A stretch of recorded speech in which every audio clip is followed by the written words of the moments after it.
Dua warga korban penembakan meninggal dunia dalam sebuah peristiwa di Kampung Anekli, Kecamatan Indrapuri, Aceh Besar.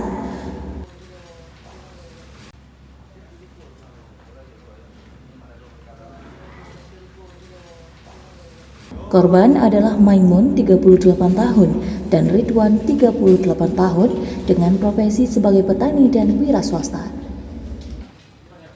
Korban sempat dilarikan ke Rumah Sakit Umum Daerah Zainul Abidin, Banda Aceh, namun sayang tak tertolong. Pihak keluarga pun kemudian membawa jenazah keduanya untuk proses fardu kifayah. Sejauh ini belum diketahui pelaku maupun motif dari peristiwa ini. Sebaliknya pihak keluarga maupun polisi juga belum bersedia berkomentar. T. Alfat melaporkan untuk Aceh Info.